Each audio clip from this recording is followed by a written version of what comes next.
साथियों कैसे हैं आप सभी? मैं विवेक एक बार फिर से आप सभी साथियों का आपके अपने परिवार एग्जामपुर में हार्दिक स्वागत करता हूं। हम है एग्जामपुर कलम से क्रांति। तो आप सभी लोग पेन कॉपी लेकर बैठिए, म्यांमार का खत्म करते हैं। जैसे होता है ना हमारी रियल लाइफ में भी पड़ोसी बहुत ज्यादा ताने देते हैं, पड़ोसी खून सा पी लेते हैं, वैसे भारत के पड़ोसी देश भी एकदम मतलब जी का जंजाल बन के खत्म ही नहीं होकर दे रहा। पर चलिए कोई बात नहीं, मैं थोड़ा खुश इसलिए हूं कि हमारे पास पर्याप्त समय। दूसरी बात कि मुझे जो इस समय 3-4 अब स्ट्रेटेजी की क्लासेस लगानी है जब आपके काफी बाकी सब्जेक्ट्स कवर होने पर है। तो पहला क्वेश्चन है आज का, जो शुरुआत करें, थोड़ा सा बचा है, खत्म हो जाएगा, 10-12 स्लाइड है। म्यांमार में अभी तक कितनी बार तख्ता पलट हुआ है? अभी तक याद रखिएगा 3 बार तख्ता पलट हुआ है। 1962 में चुनी हुई सरकार को हटाकर, फिर 1988 में और लेटेस्ट 2021 में। फिर पूछा है आपसे कि म्यांमार में वर्तमान में तख्ता पलट कब हुआ है? म्यांमार की एक नेता थी चुनी हुई, आंग सान सू की करके इनका नाम है, आंग सान सू की। इनके बारे में आपने सुना होगा, आंग सान सू की। तो याद रखिएगा आंग सान सू की करके जो नेता थी, इनके स्थान पर ये चुनी हुई नेता थी। इनके स्थान पर जो मिलिट्री लीडरशिप थी, वहां पर क्या है, मिलिट्री की दखलंदाजी सामान्य प्रशासन में बहुत ज्यादा है। तो मिलिट्री का जो मुखिया था, मिलिट्री का जो चीफ था, आर्मी का चीफ, उसने भैया कहा कि भाई तुम हटो, हम बनेंगे, और इनको हटा के वो खुद इनको तो जेल में डाल दिया, और वो खुद क्या बन गया, आप प्रकार से कह सकते हो कि वो खुद यहां का एक प्रकार से जो सर्वे सर्वा होता है, प्रधानमंत्री के पद का लेवल समझ लो या एक्टिंग प्रेसिडेंट समझ लो। तो इसके स्थान पर 1 फरवरी 2021 से इसका नाम है मिन ओंग, HLAING,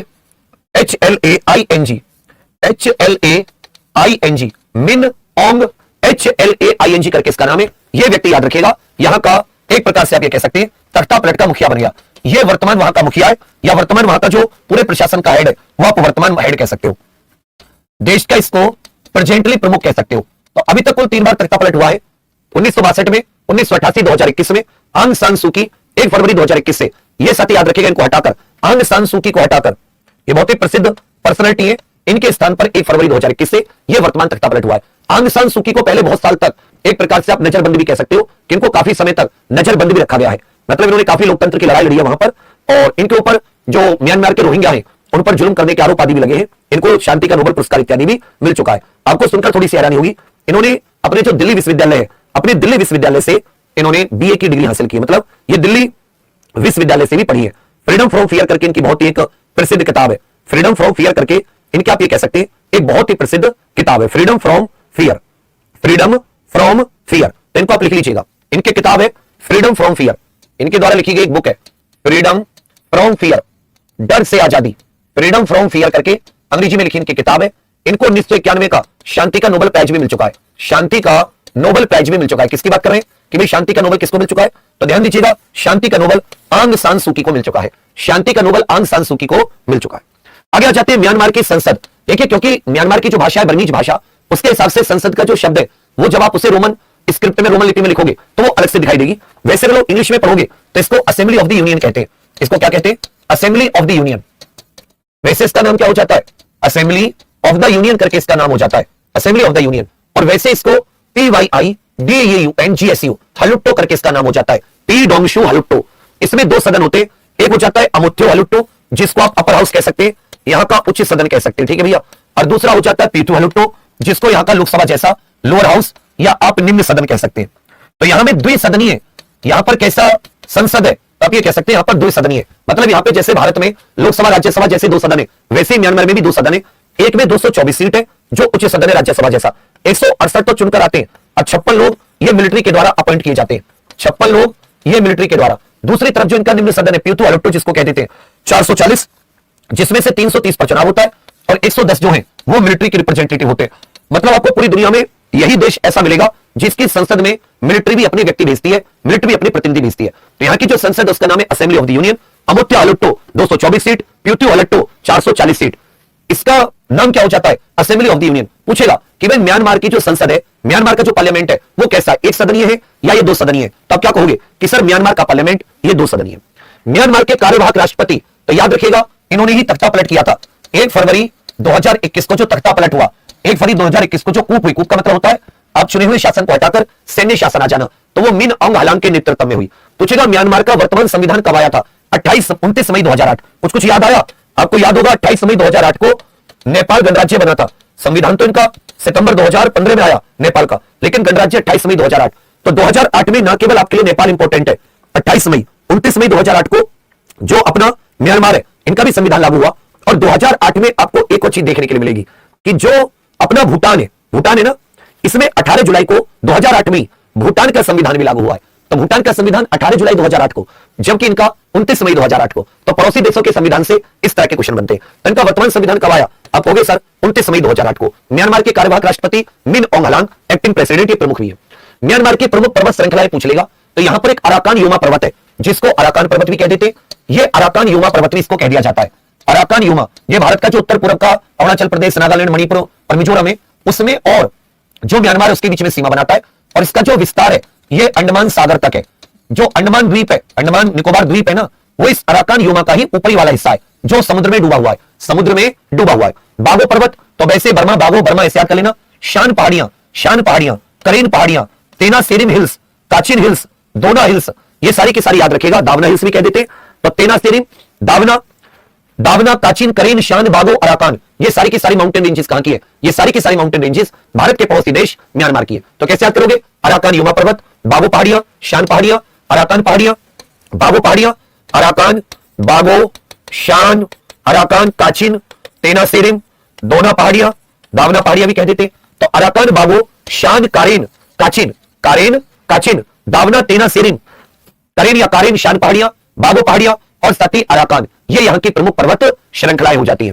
फिर आ जाता है म्यांमार की सबसे ऊंची चोटी हका काबो राजी करके।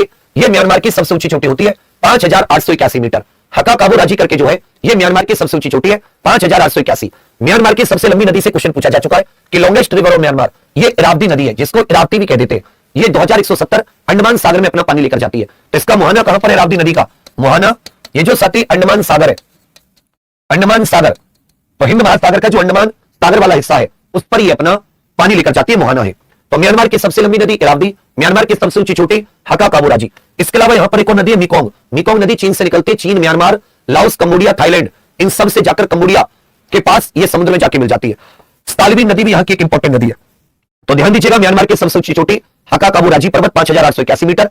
म्यांमार की सबसे लंबी नदी इरावदी नदी 2170 किलोमीटर। यहां की अन्य प्रमुख नदियां क्या हो जाती है? मेकोंग नदी, मेकोंग भी कहते थे, मेकोंग और साल्विन नदी। मेकोंग नदी और जो साल्विन रिवर है ये अच्छे से याद रखेगा, ये म्यांमार की अन्य प्रमुख नदियां हैं। तो एक्टिंग प्रेसिडेंट मिन ऑंग हलांग 1 फरवरी 2021 से वर्तमान वहां पर तख्ता पलट हुआ है। आंग सान सू की को 1991 में नोबेल शांति पुरस्कार, फ्रीडम फ्रॉम फियर इसकी किताब है, आंग सान सू की, उनकी किताब उनके द्वारा लिखित। इसके अलावा हका काबो राजी सबसे ऊंचा पर्वत, इरावती सबसे लंबी नदी, 2 सदनीय बाई कैमरल लेजिस्लेचर पार्लियामेंट है, जिसमें एक में सती 224 सीटें और एक में 440 सीटें। उसके बाद में यहां के अराकान यूमा, बागो, कारिन, शान, काचिन, तेना सेरिम आदि यहां की प्रमुख पहाड़ियां।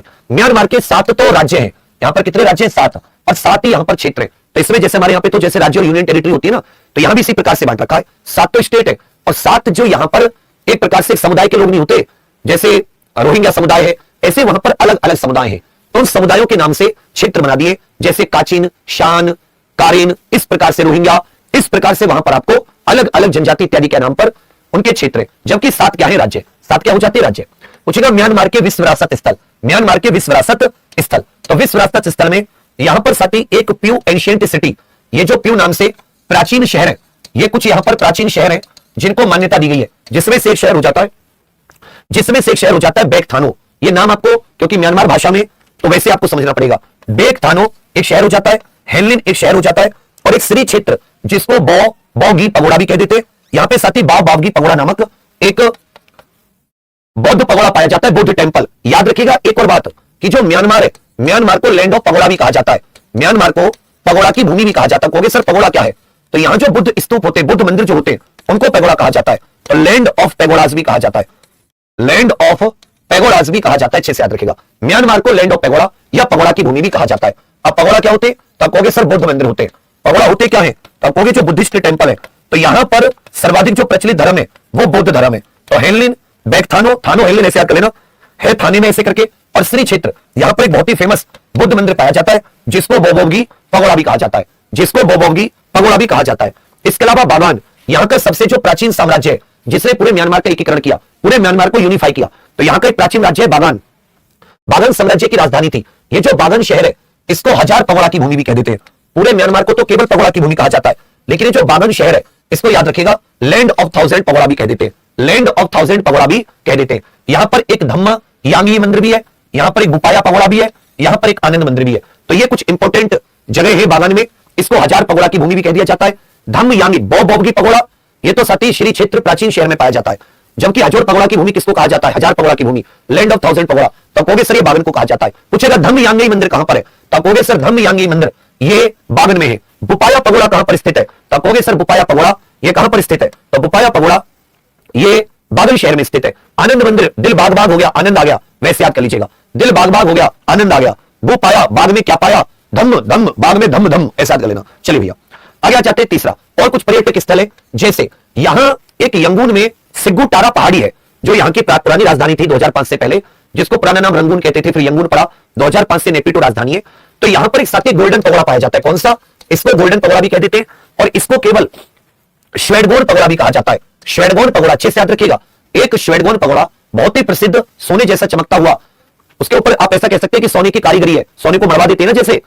तो यहां पर एक इसे केवल गोल्डन पगोड़ा, इसके साथ कोई और शब्द नहीं लगाया, केवल गोल्डन पगोड़ा। तो श्वेडगोन पगोड़ा या गोल्डन पगोड़ा, यह सिंगुटारा पहाड़ी यंगून में पाया जाता है। सिंगुटारा पहाड़ी यंगून में श्वेडगोन पगोड़ा पाया जाता है। इसी प्रकार उपत्त शांति पगोड़ा करके, जो यहां की राजधानी है, उपा शांति पगोड़ा, ये एनपीटी का मतलब है नेपिटो। तो जो यहां की राजधानी है नेपिटो, जिसको हम लोग ने PYI और नेपिडो भी कह देते हैं। तो नेपिडो या नेपिटो ये यहां की याद रखिएगा, नेपिडो ये यहां की क्या हो जाती है? राजधानी। यहां पर राजधानी में शांति नहीं है, ऐसे याद कर लेना। तो यंगून में गोल्ड स्वेडगोन पगोड़ा, गोल्डन पगोड़ा, और उपत शांति पगोड़ा, उपत्त शांति पगोड़ा ये नेपिडो में स्थित है। यहां पर साथ ही इंडोंगई लेक भी है, जो यहां की सबसे बड़ी झील है, जो यहां की सबसे बड़ी लार्जेस्ट लेक है। इंडोंगी झील ये म्यांमार की सबसे बड़ी झील है। तो श्वेडगोन पगोड़ा, गोल्डन पगोड़ा जिसको कह देते हैं, ये रंगून में स्थित है। जबकि उपत्त शांति पगोड़ा ये नेपिटो, जो म्यांमार की राजधानी है, वहां पर स्थित है। उसके अलावा जो सबसे बड़ी झील है इंडोंगी झील। इल्ले लेक एक और यहां पर झील पाई जाती है, इल्ले झील। एक अमरपुरा नाम से प्राचीन शहर पाया जाता है। यहां पर एक माउंट पोपा नामक एक पवित्र स्थान है। इसके अलावा नगापाली बीच, ये समुद्र तट है, ये भी बहुत प्रसिद्ध है। ये जो 8वां, इस पे 5 स्टार लगा लो, ये जो 8वां है इस पर 5 स्टार लगा लो। इसको काकतीय पगोड़ा कहा जाता है। इसको क्या कहा जाता है? काकतीय। और इसे गोल्डन रॉक पगोड़ा भी कहा जाता है, काकतीय पगोड़ा भी कह देते हैं, और इसको भैया गोल्डन रॉक पगोड़ा भी कह देते हैं। तो केवल गोल्डन पगोड़ा की बात आई, केवल किसकी आई? गोल्डन पगोड़ा, गोल्डन पगोड़ा की बात आई। तो ये कहां पर स्थित है? ये यंगून में स्थित है। इसको श्वेडगोन पगोड़ा भी कह देते हैं। इसको श्वेडगोन पगोड़ा का मतलब क्या हुआ?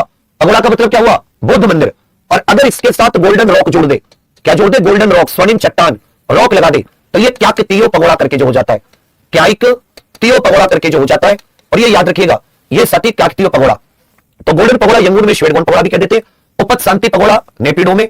इंडुगई लेक सबसे बड़ी है, इल्ले लेक, माउंट पोपा, अमरपुरा, नगापाली बीच। गोल्डन रॉक पगोड़ा ये काकतीय अलग है, जबकि केवल गोल्डन आई तो ये यंगून का श्वेडगोन पगोड़ा, और गोल्डन रॉक लिखा है तो आप कहोगे सर काकतीय पगोड़ा। उसके बाद में आ जाता है माउंट विक्टोरिया। माउंट विक्टोरिया जिसको नटमा टोंग भी कह देते हैं। माउंट पोपा, माउंट विक्टोरिया ये यहां के प्रसिद्ध पर्यटन स्थल है। ये क्या हो जाते भैया? आप कहोगे सर म्यांमार के प्रसिद्ध पर्यटन स्थल। अमरपुरा, अगर मैं आपसे पूछूं कि बागान, जो यहां पर बागान साम्राज्य की पुरानी एक प्रकार से कह सकते हो राजधानी हुआ करती थी, तो भाई बाग में आनंद आ गया, यहां पर आनंद मंदिर है, यहां पर धम्म यांगी पगोड़ा करके भी हो जाता है। और क्या हो सकता है? बाग में आनंद आ गया, धम्म यांगी पगोड़ा। तो इस प्रकार से आपसे वो सीधी सीधी चीजें पूछ लेगा। बुपाया पगोड़ा भी यहां पर है, बाग में क्या पाया? इसको 1000 पगोड़ा की भूमि भी कह देते हैं। यहां पर बुपाया पगोड़ा। इसी प्रकार आपसे उपत शांति पगोड़ा पूछ लेगा कि उपत शांति पगोड़ा ये कहां पर स्थित है? गोल्डन पगोड़ा यंगून में, जिसको श्वेडगोन पगोड़ा भी कह देते हैं। और गोल्डन रॉक आ जाए तो काकतीय। इनले, इंडुगई, नगापाली बीच, माउंट पोपा, माउंट विक्टोरिया, और माउंट विक्टोरिया को नटमा टोंग भी कह देते हैं। फिर आ जाता है फेस्टिवल, म्यांमार के कुछ फेमस त्योहार। तो ध्यान दीजिएगा बच्चा, जो म्यांमार के फेमस त्योहार होते हैं उनमें से एक होता है ठेंग्यान। म्यांमार के फेमस त्योहार में क्या हो जाता है? आप कहोगे सर म्यांमार के फेमस त्योहार में हो जाता है ठेंग्यान। ठेंग्यान यहां का मेन इंपॉर्टेंट त्योहार है। बो ट्री फेस्टिवल ये भी म्यांमार का एक फेमस है। ठेंग्यान पूछेगा आपसे। रेगाटा ये भी म्यांमार का एक फेमस त्योहार है। तजोंग डेंग करके भी त्योहार है। एलिफेंट डांस, केवल एलिफेंट फेस्टिवल आ जाए तो ये जयपुर में मनाया जाता है, राजस्थान में। केवल एलिफेंट कहां पर मनाया जाता है? राजस्थान, जयपुर में। और अगर एलिफेंट डांस आ जाए म्यांमार। इसके अलावा कासोन, इसके अलावा कासोन। तो याद रखिएगा ठेंग्यन, बोटरी, रेगट्टा, ठेंग्यन, बोटरी, रेगट्टा, ठेंग्यन, बोटरी, regatta, Tazaungdaing, elephant dance festival, Kason, elephant dance festival, Kason, elephant dance festival. और एक क्या जाता है? आप कहोगे सर कासन। एक क्या जाता है? आप कहोगे सर कासन करके भी यहां पर एक जगह है। कासन करके भी क्या है? यहां का एक फेस्टिवल है। ठेंग्यन, बोटरी, कासन, रेगाटा, तजोंग डेंग, TJDUNGDAING। और हाथी नृत्य या एलिफेंट डांस। हाथी नृत्य, हाथी नृत्य, हाथी नृत्य, ध्यान दीजिएगा ये हाथी नृत्य। तो ये फेस्टिवल है थिंग्यान, बोटरी, रेगट्टा, तजांगडोंग, कासोन, एलिफेंट डांस, थिंग्यान, बोटरी, रेगाटा, तजोंगडाइंग, हाथी नृत्य और कासोन। इसके अलावा पिंडाया केव फेस्टिवल, पिंडाया केव फेस्टिवल, हटा माने त्योहार भी कह देते हैं। एक वासोत्सव होता है और एक यहां पर ताबू महोत्सव मनाया जाता है। तो ताबू वासो कासोन कैसे याद करोगे? ताबू वासो उत्सव, कसोन उत्सव आ जाता है, बोटरी फेस्टिवल आ जाता है। ताबू वासो कसोन बोटरी, ताबू वासो कसोन बोटरी, ताजे डोंगयान, ताजेंग डोंग करके कुछ हो जाता है फेस्टिवल, थिंग्यान करके एक फेस्टिवल हो जाता है, थिंग्यान करके एलिफेंट डांस फेस्टिवल हो जाता है, पिंडाया के फेस्टिवल हो जाता है, हटा माने फेस्टिवल हो जाता है। तो ताबू वासो थिंग्यान, एलिफेंट डांस पिंडाया, बोटरी, ताबू वासो, हटा माने पिंडाया, कासोन एलिफेंट, थिंग्यान बोटरी रेगट्टा, तजोंग डाइंग और एलिफेंट डांस, तजोंग डाइंग और एलिफेंट डांस महोत्सव। इसके अलावा याद रखिएगा फोक डांस जो है ये यहाँ के जो फेमस लोक नृत्य हैं म्यांमार के, एक हो जाता है बीलू, बीलू, बागन डांस, ताई बिंग टाइंग, ऑयल लैंप डांस, नबन जैन dance, Yein dance, Ramayana dance और मेरियोनेटे, मेरियोनेट डांस भी कह देते हैं। एक यहां का डांस मेरियोनेट डांस भी हो जाता है। एक यहां का डांस कौन सा हो जाता है? आप कहोगे सर मेरियोनेट डांस भी हो जाता है। एक यहां का कौन सा डांस है? आप कहोगे सर एक मेरियोनेट डांस भी हो जाता है। तो यहां के बीलो, बागन, ताई बिंग टाइंग, ऑयल लैंप, तेल का दीपक, नबनजान, येन, रामायण और मेरियोनेट। मेरियोनेट नृत्य, रामायण नृत्य, येन डांस, नबनजान, तेल का दीपक, ताई बिंग टाइंग, बागान और बीलू। तो फिर से याद कर लीजिए बीलू नृत्य, बागान नृत्य, ताई बिंग टाइंग, तेल का दीपक, नबनजान, येन डांस, रामायण नृत्य और मेरियोनेट डांस। फिर से सुन लीजिए मेरियोनेट dance, Ramayana dance, Yein dance, नबनजान, oil lamp, ताई बिंग टाइंग, बागान और बीलू, बीलू, बागान, ताई बिंग टाइंग, नबनजान, तेल का दीपक, येन नृत्य, रामायण डांस और मेरियोनेट डांस। जबकि ताबू, वासो, कसोन, बोटरी, थिंग्यान, पिंडाया के फेस्टिवल, पिंडाया के फेस्टिवल, रेगट्टा, ये यहां के क्या हो जाते हैं? कुछ फेमस हटा माने, ये यहां के कुछ famous festival. Mount Victoria, Mount Popa, Ngapali बीच, क्याकतियो जिसको गोल्डन रॉक वगैरह कह देते हैं, मतलब बिल्कुल झुकी हुई रॉक है, जो कहते हैं कि बुद्धिस्ट मंदिर, ये सब बुद्धिस्ट, अमरपुरा इत्यादि, ये यहां के कुछ फेमस पर्यटन स्थल हो जाते हैं। इसी में याद रखिएगा भारत और म्यांमार के बीच में एक कलादान रिवर है। एक कौन सी नदी है? कलादान। ये जो कलादान नदी है ये भारत के मिजोरम और म्यांमार के बीच में बहती है। ये भारत के मिजोरम और म्यांमार के बीच में बहती है। तो इस नदी का इस्तेमाल करते हुए भारत अपने उत्तरी पूर्वी राज्यों से जाते हुए, उत्तरी पूर्वी राज्यों से म्यांमार का एक बंदरगाह है, म्यांमार का एक पोर्ट है जिसको सिट्टिवे बंदरगाह कहते हैं। म्यांमार का एक पोर्ट है जिसको कौन सा बंदरगाह कहते हैं? सिट्टिवे पोर्ट कहते हैं। तो भारत क्या करेगा कि कोलकाता से पानी के रास्ते सिट्टिवे बंदरगाह पहुंचेगा और सिट्टिवे बंदरगाह से कलादान नदी और रोड के रास्ते भारत के उत्तर पूर्व राज्यों तक पहुंचने की यह भारत सरकार की योजना है। इसी को कलादान मल्टी मॉडल ट्रांसपोर्ट या लॉजिस्टिक प्रोजेक्ट भी नाम दिया जाता है। तो कलादान नदी है, याद रखिएगा, भारत के उत्तरी पूर्वी राज्यों तक पहुंचने के लिए। तो इस प्रकार यह म्यांमार खत्म हो गया पड़ोसी देशों में। अब साथ ही भूटान, अफगानिस्तान एक एक दिन के, श्रीलंका, मालदीव एक एक दिन का। तो इस महीने में हम लोग समाप्त करके फिर इसके क्वेश्चंस, फिर आपके छोटे छोटे ऐसे टॉपिक पकड़ेंगे। 2 से 3 क्लास स्ट्रेटेजी की और बढ़ाएंगे और इन सारों को हम लोग खत्म